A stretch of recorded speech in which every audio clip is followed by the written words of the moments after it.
From the slums of the Bronx, New York, this is that show that is not afraid to ask questions.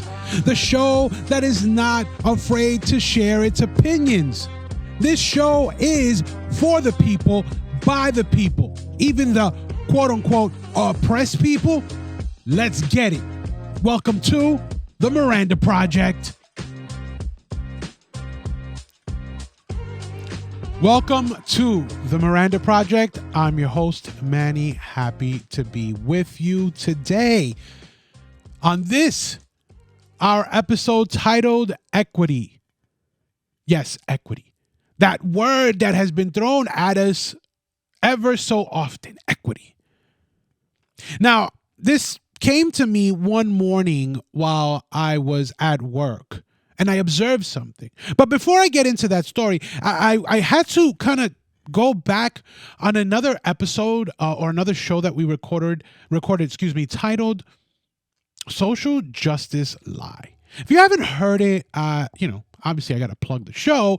But if you haven't heard it, I would recommend that you take the time to go back and wherever it is that you're listening to our podcast and take a listen to what we had to say in that episode, because it really is a play on words. It's really a way that they use and they say that they're doing something to try to control the masses.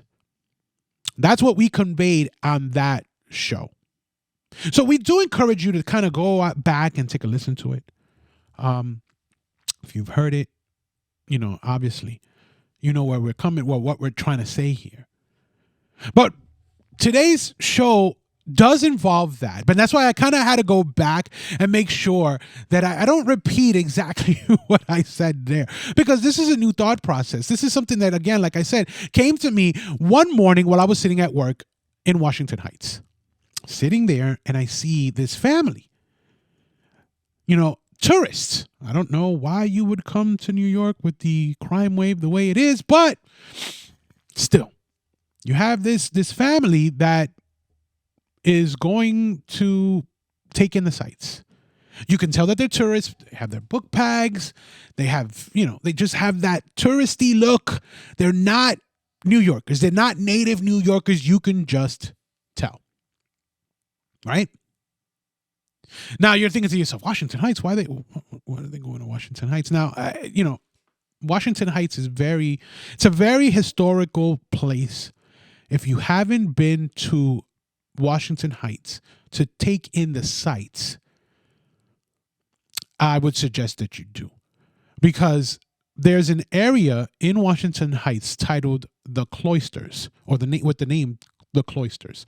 And it's a beautiful, beautiful, beautiful area within Washington Heights. You can look off into New Jersey. You can see over the Hudson. You can see the Palisades. It's just a beautiful, beautiful area. It's managed by Catholic nuns, if my memory still serves me. I went there a very long time ago. It's a very, very nice area. And again, it has a lot to do with the Revolutionary War. There is a fort there, a fort that was utilized in that war. Again, a student of history, just loving history as much as I do.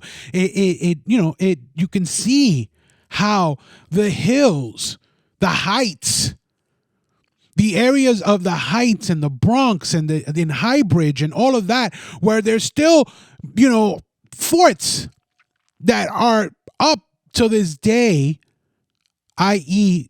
in the Cloisters, i.e. in some areas of the Bronx, for crying out loud, if you ever go to BCC, it sits on top of a fort.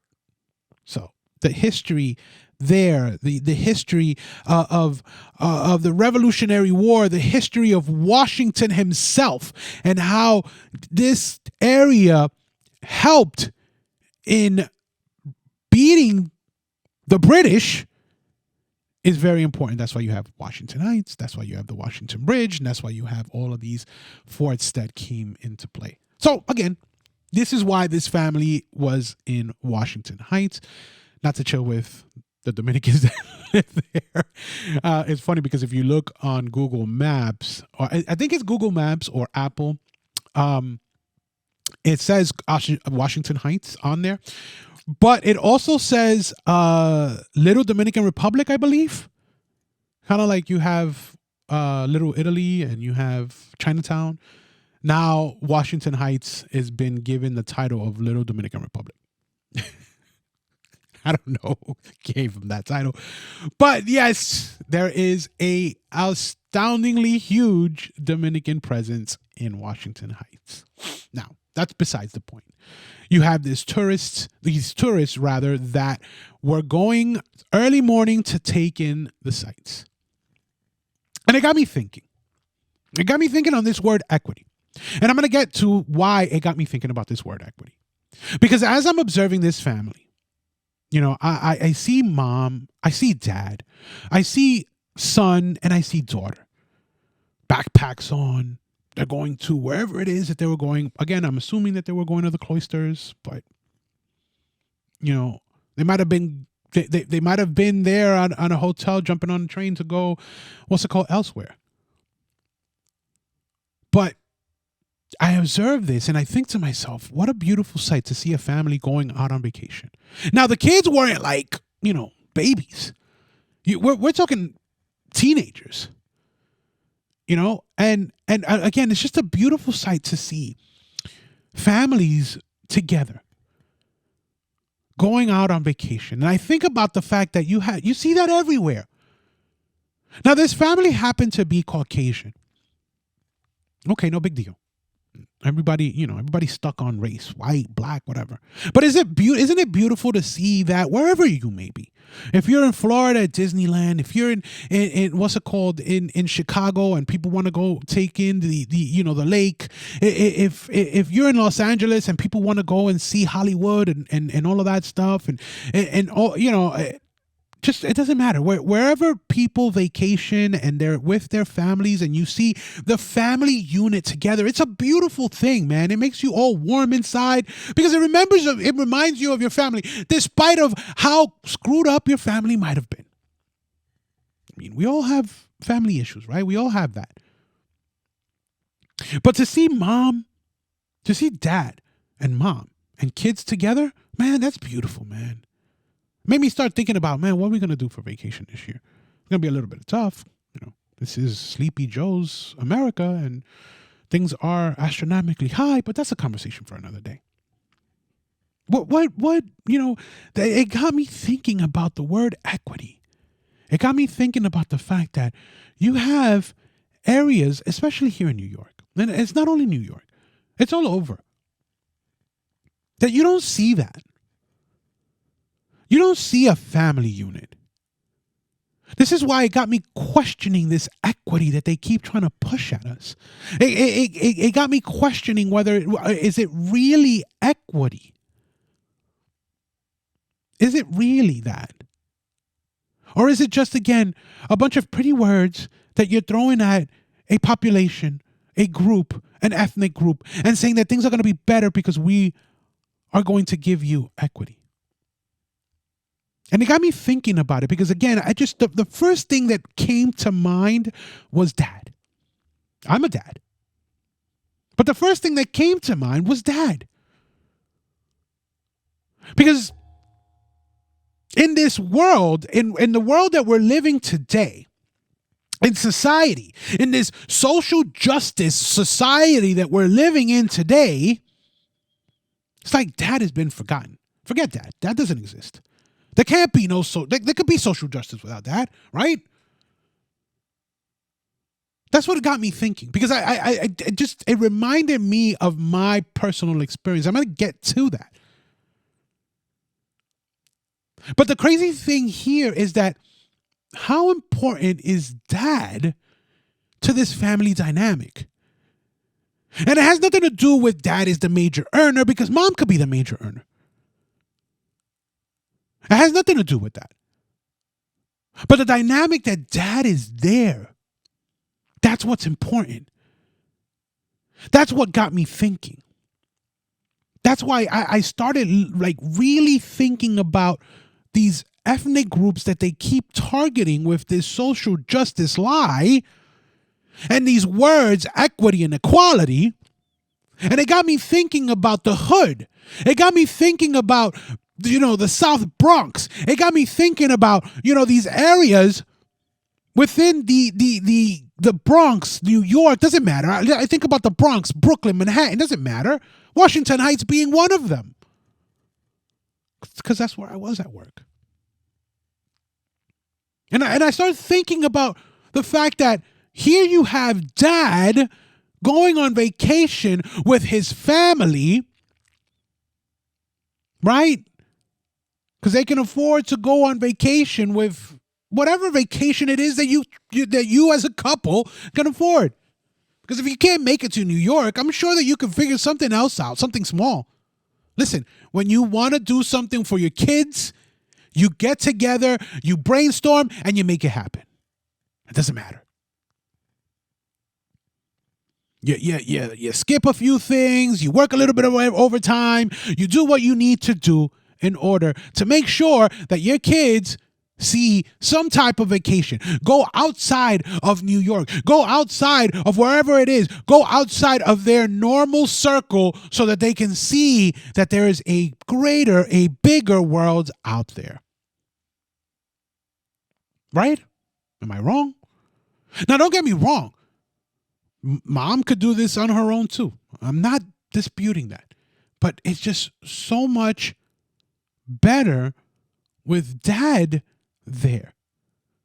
And the reason why I bring this up is because this equity, this social justice world that we're living in is telling you and I that we can give you all of this with dad being out of the picture. Get it? You understand? Let's break up the family. Let's destroy the family. Let's implode the family from within. And then we'll give you social justice. And everything is going to be fine. Because we got you. We got you. You understand? Big Daddy government got you. You don't need dad in the picture. Screw him. Sorry to put it that way. Screw dad. Get him out of it. You don't need him. We're going to take care of mom and we're going to take care of you. We're going to implode the family from the inside out. And not only do we do that to dad, but we also sometimes do it to mom. No, mom, we can get mom out of the picture. We don't need a cohesive unit. We don't need a cohesive unit. We don't. That's not what we want. We have to break it up. We have to destroy it. We have to have dysfunction. We have to destroy America from within. And how do we do that? We destroy the family. Do you know that the United States was at its strongest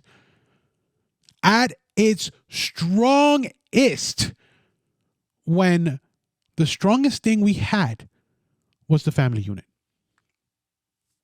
You understand that? The strongest thing that America had was its family unit. Did not matter. Mom, dad, son, daughter, children, whatever. That's what that's what made America great. And I'm sorry, the MAGA crowd. Let's make America great again. Despite of what the family unit may look like today versus what it looked like in the 60s or in the 70s, it's still a family unit. But no. Now we can't have a family unit. We can't. You have to get rid of someone. And 9 times out of 10, it's dad. Get rid of dad. Men are toxic. Dad is toxic. Somebody told me that I shouldn't say that anymore, that they're going to come after me if I say that. I don't know if she's going to listen to the show. But she said she's going to wring my neck if she hears me say that again, that men are toxic. Because we aren't. But yet society has painted us as such. They've completely destroyed the family from within because they have to get rid of dad. Right? And it's prevalent in all races, ladies and gentlemen, where it's prevalent is in middle to poor class America. You get it? Middle to poor class America. That means middle class suffers from that. The working class suffers from that. And of course, your poor class. They all suffer from the same thing. Now, if we move from middle up, it's a little bit different. Dad's in the picture. Dad's a little bit more accessible, depending on how and which, and if he's got a good lawyer, it all works out. That's the difference. So, am I going to get equity? Is there going to be equity here? Is there going to be social justice? Why do I keep utilizing these terms? Why do I keep utilizing these words? Because if you look at poor or middle class to poor, despite the race,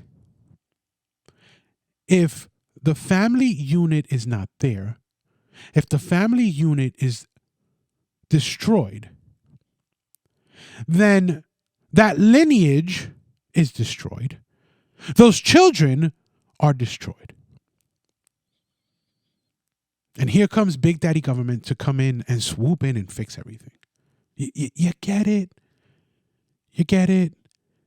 This is prevalent in all races.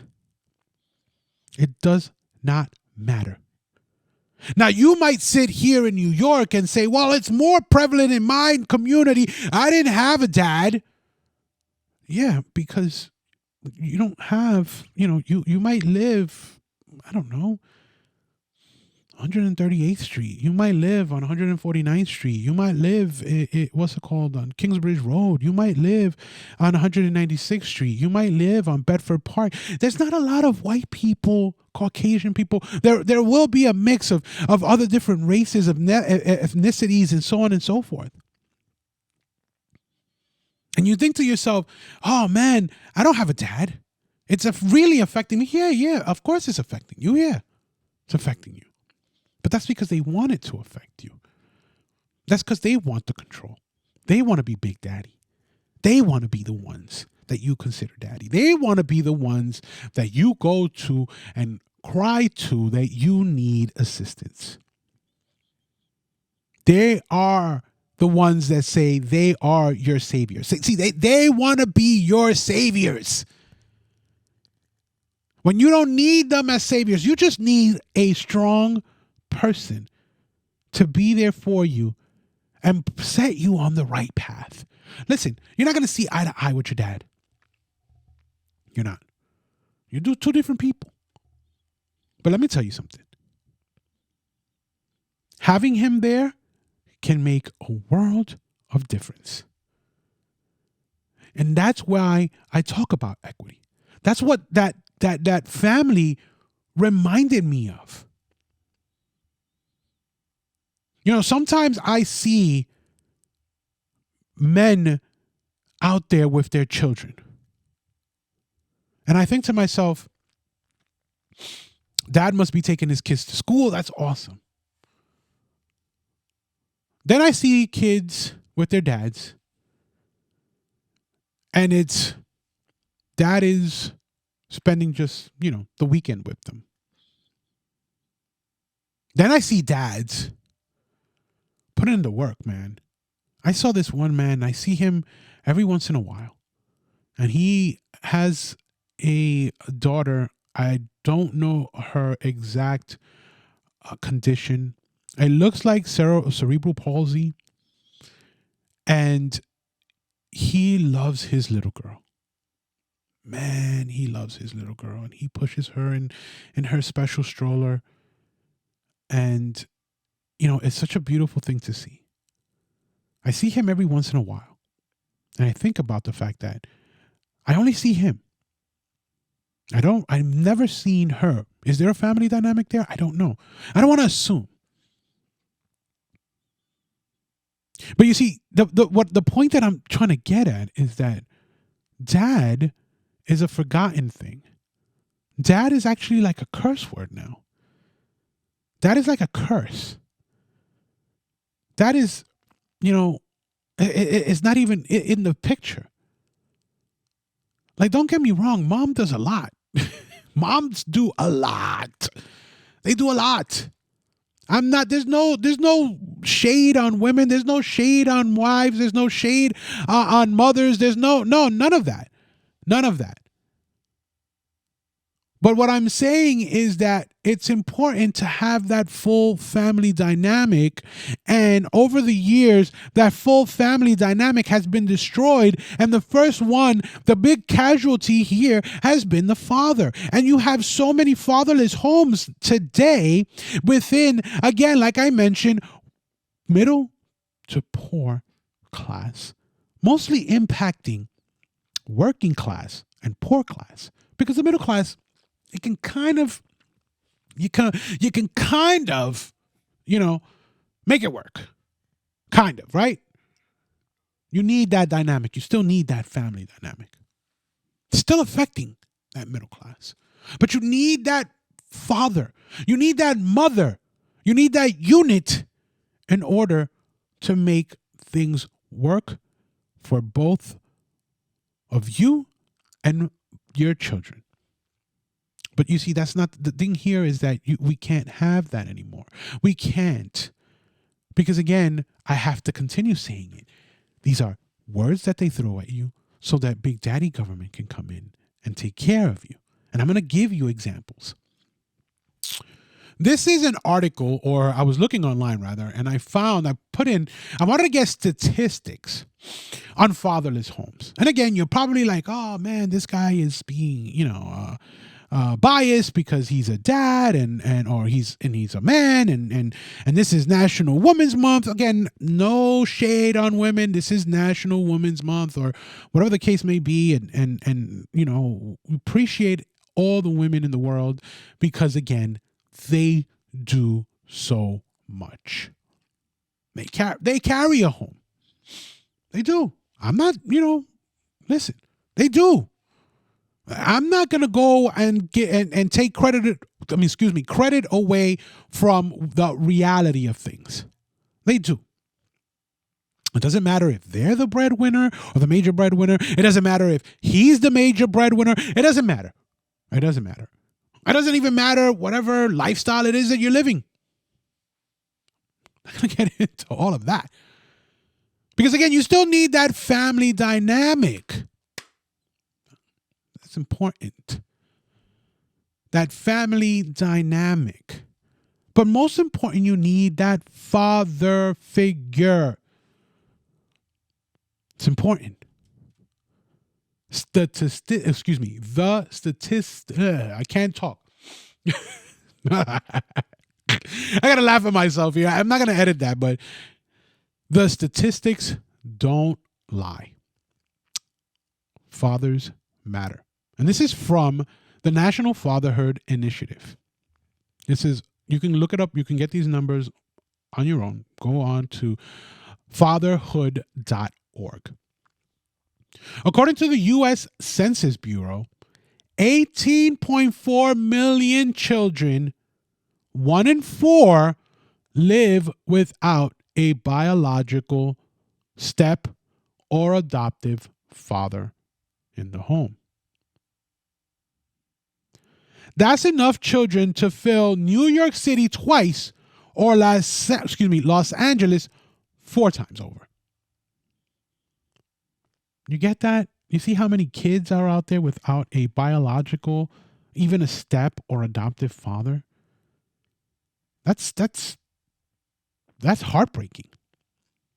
Research shows that a father's absence affects children in numerous unfortunate ways, while a father's presence makes a positive difference in the lives of both children and mothers. I'm going to give you some other statistics. I'm going to give you an example, a personal example. Get a little personal here. I know I probably shared this before, but I want to get a little personal here. I I am divorced one time over. I had my son who I haven't seen now, and I want to say it's about 8 years. And my experience here, and I'm sorry I paused because it really affects me, it bothers me, but I want to take this avenue to share it. Because my experience as a father, as a dad, as someone who was there from day one, from the moment that he was brought into this world to the moment that I no longer saw him because he told me that his mother said that I don't do anything for him, even though I pay child support, even though he still uses my medical to this day,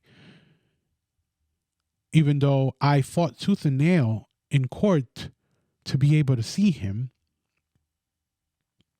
I still didn't do anything for him according to his statement to me. I still have it saved in a text message on my phone. I haven't deleted it. Now, I think of that, but I think mostly about the fact that I fought tooth and nail to be able to spend time with my son. The system is so set up. Where's the equity?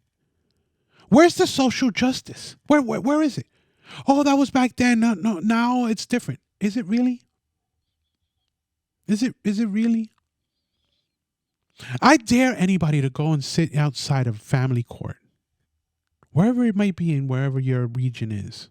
Go sit outside of family court and take a few minutes and just observe how men come out of the court versus how women come out of that court. I take a slow pause only because men are looked upon as pariahs when you go into that building. You're a deadbeat. You're a pariah. You have no need to be anywhere near your child physically, emotionally, or anything like that. The only way that you are allowed to be with your child is financially. You are nothing but a wallet. Deal with it. That's it. That's all you are. You're a wallet. All your child needs from you is financial support. Doesn't need anything else. That boy or girl don't need anything else from you.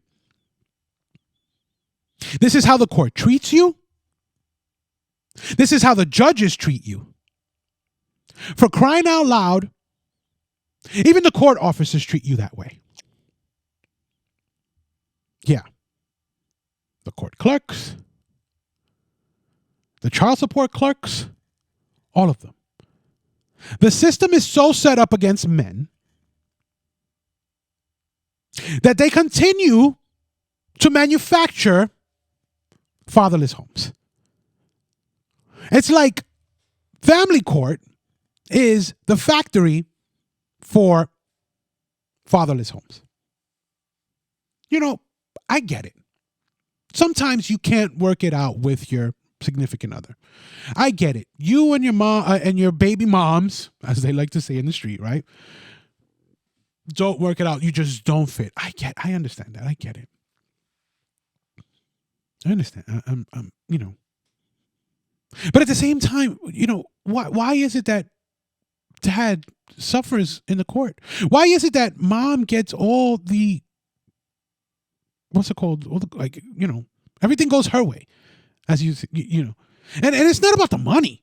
Please, it's not about what you're supposed to pay as child support. For me, I didn't care. If I needed to pay child support, I paid it. This is not a thing about child support. I take care of my responsibility, and I know that there's many men out there that took care and are continuing to take care of their responsibility. Are there others that don't? Yeah, of course. There's always two sides to the spectrum. Always. Always. But the breaking up of the family is the biggest social injustice created by the system. You want to talk systemic racism? That's your systemic racism right now. Right there in a nutshell. That's it. That's it. Break up the family. Break up the family.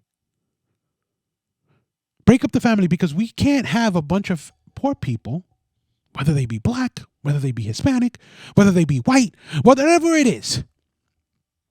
We can't have that family unit. And again, family unit is always good. And then there's, again, two sides to the spectrum. There's always two sides to the spectrum. Please understand that.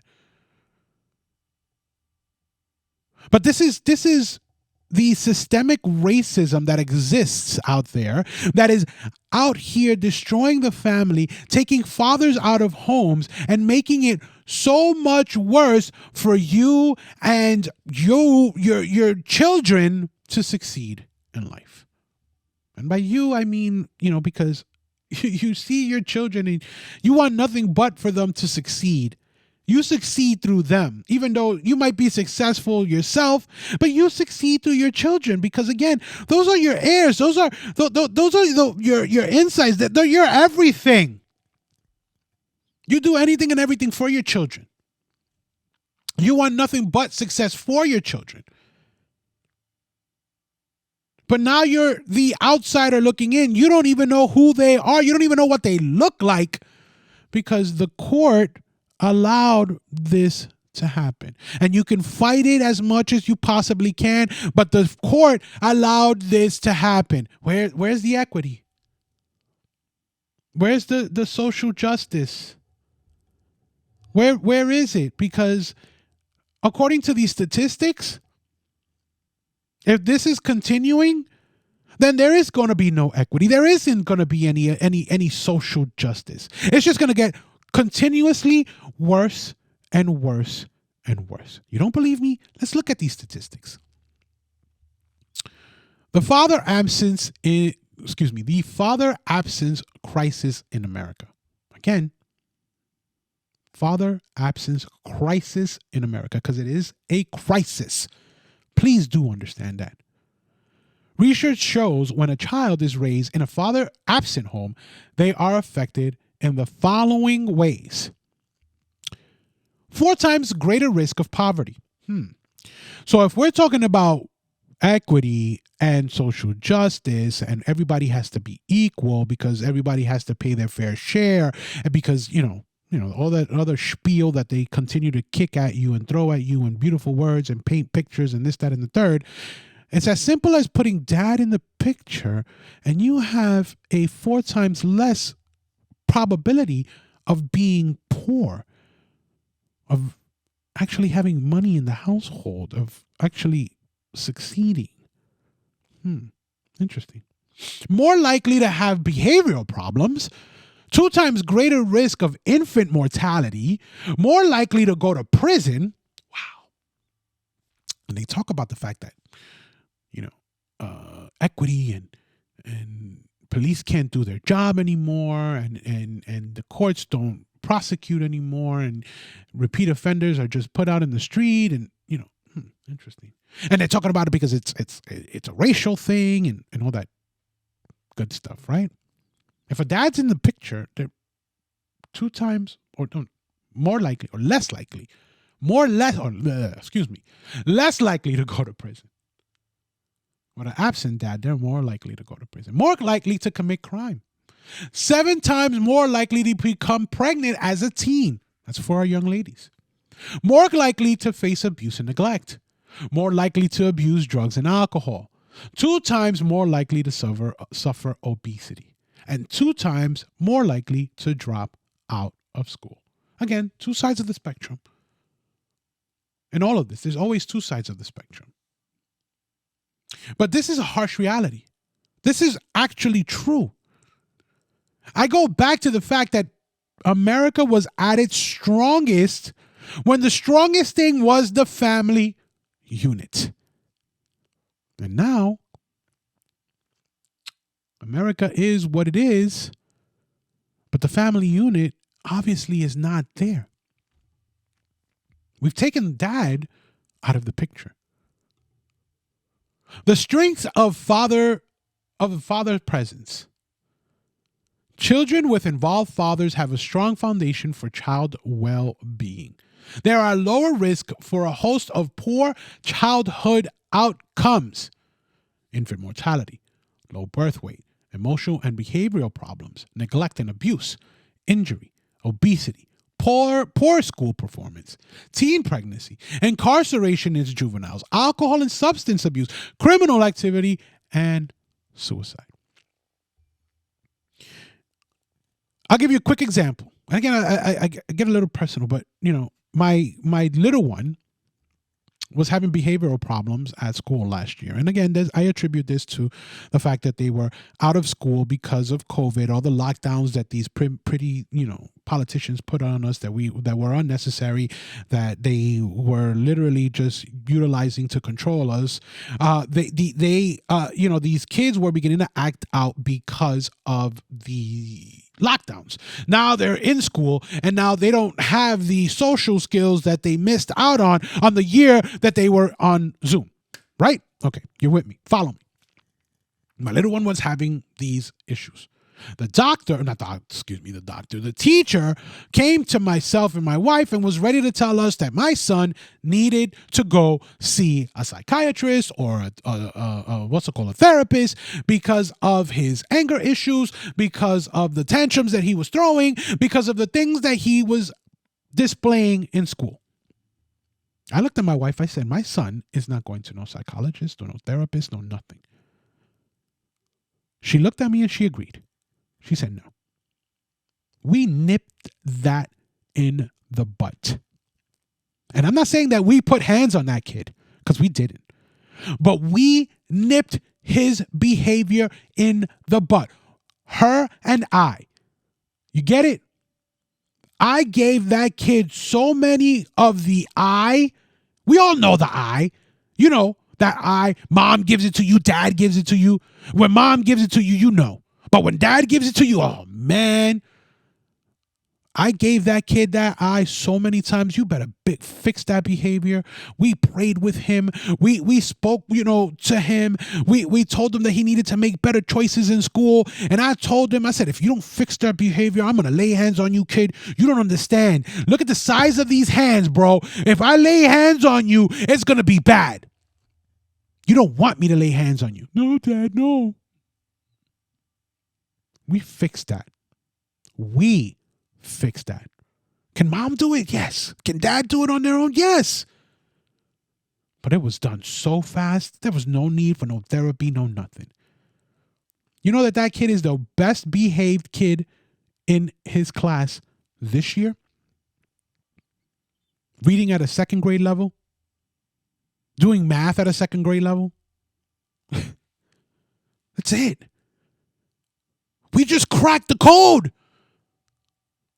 We cracked the code. You get it? We cracked the code. We need to be together. We need to be a force together to rectify our child so that he can be steered in the right direction. Oh my God. Oh my God. Wow. I just got a revelation. I love the sarcasm, isn't it? Did you get the sarcasm in there? Why involved dads are good for moms. Mothers reap a host of benefits when fathers are involved during pregnancy and in raising their children. More likely to receive prenatal care. Oh my God, that was a pain because she didn't want to go. Less likely to smoke during pregnancy. Healthier births, lower risk of postpartum stress, lower risk of postpartum depression, lower parenting stress, more leisure time, and higher marital satisfaction. Again, always two sides of the spectrum. But all of these are truths. All of these are truths. You see, and this is again from the fatherhood.org. You can go onto their website and check it out yourself. I just wanted to look at statistics of what we're looking at here on how these implosion of the family has led to fatherless homes, that has led to more kids in prison, that have led more kids dropping out from school, that have led to more violence, that has led to X, Y, and Z. I mean, I can continue going on, and it affects middle, poor classes. If Johnny doesn't have dad at home, and mom is trying to make ends meet by herself, and of course, Big Daddy government comes in and swoops in and gives, SNAP and EBT and and what's that called? WIC and all this other stuff. But she's still struggling, especially now in Sleepy Joe's America, and she's still struggling to make ends meet. Johnny is stuck at home watching TV all day because mom got 2 jobs. Dad's not in the picture.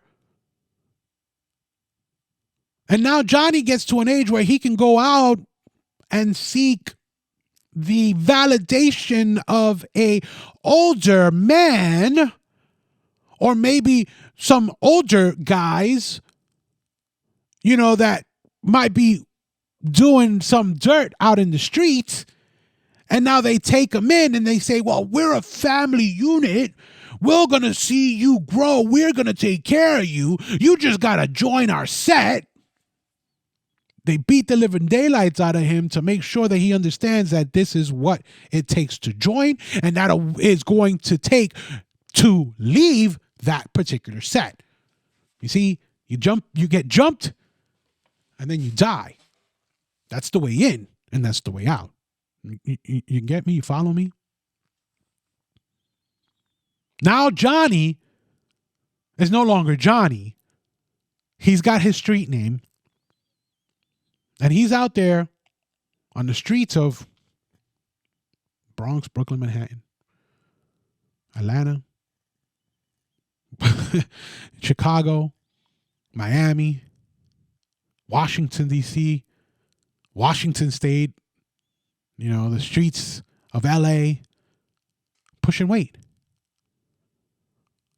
Like Jay-Z said in one of his songs, the great street poet, also known as Sean Carter,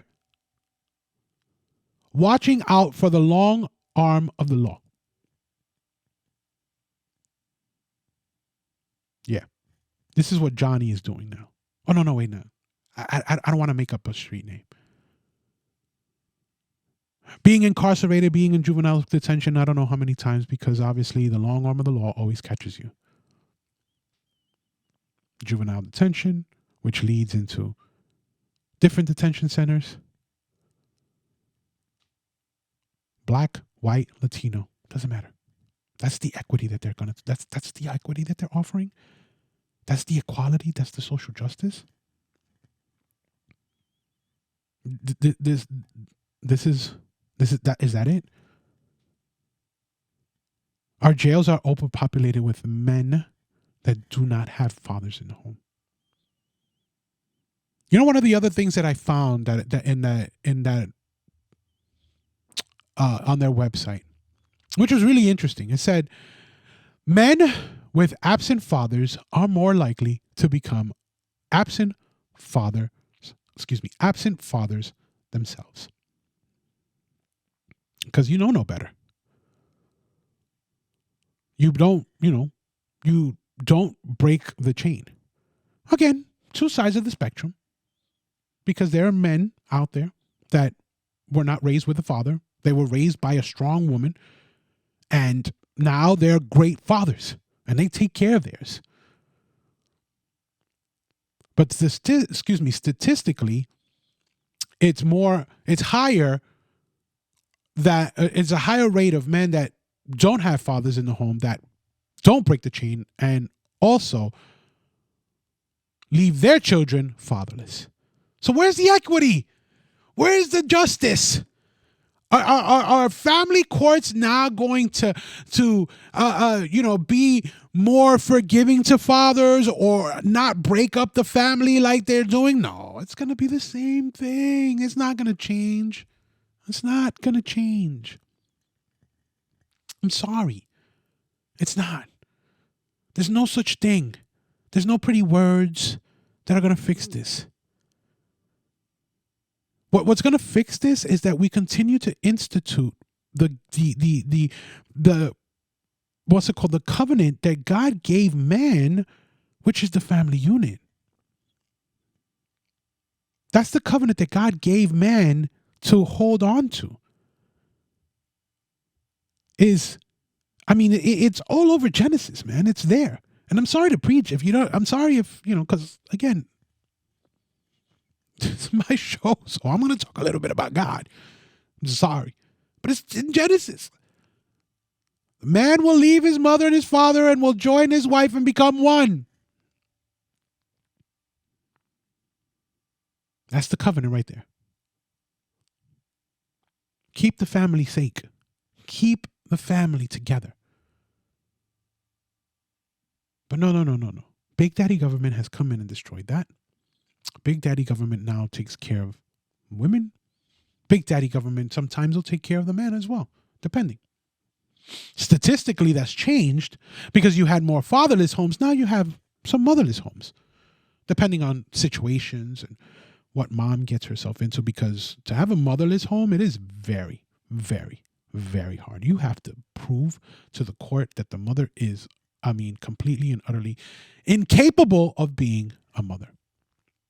Now, I want to close with these last statistics that I found.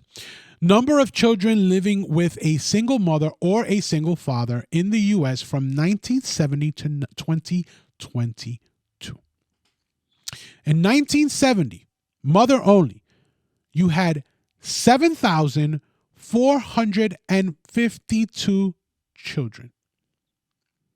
This is societal demographics. These are per census. This is from a census. You had 748 children living without a mother. In 2022, you had 15,782 mother only and 3,442 father only. That's in 1,000. Okay? The number has grown exponentially. In 2022, there were about 15.78 million children living with a single mother in the United States and about 3.44 million children living with a single father. The number of children living with a single mother is down its peak in 2012. And the number of children living with a single father is down from its peak in 2005. Let's destroy the family unit. Where's the equity in that? Where's the social justice in that? Because if you have the father at home, or at least involved some way, some shape or form, then our children have a better likelihood of that social justice, of being able to succeed, of being able to get a piece of that American pie, right? Because right now, the crumbs that they're giving us, and again, that's black, white, Hispanic, everything, poor class, all of that. Come on, let's be real. Let's wake up. All of it. The crumbs that you're getting out of that American pie, because they're destroying the best institution that was given to us, that will allow us to succeed, our children to succeed, is being overtaken and overrun by the government. And the government is telling you that they're going to take care of you. Wake up, America. Wake up. Fathers in the home are important. Mothers in the home are important. The unit is important for us to actually get that equity, that piece of the pie that we deserve. All of us. Thank you for joining us on the project. Check us out on Facebook, on Twitter, on Instagram. I keep saying that, and our social media stuff is in the works. I keep saying that also, but also, definitely check us out on YouTube and on Rumble. There is a lot of our video podcasts on there, so definitely check us out there as well. Go to our website, the Miranda Project, projct.com. That's project without an E. If you like our content, please make sure that you hit follow. It costs you nothing. And follow us. You get up-to-date content as we release it.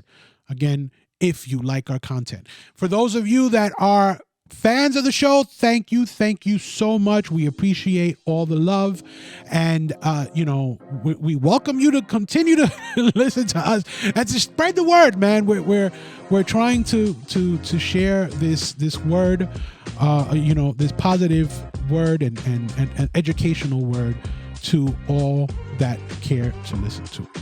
To it. As always, thank you so much. We love you all. And God bless you.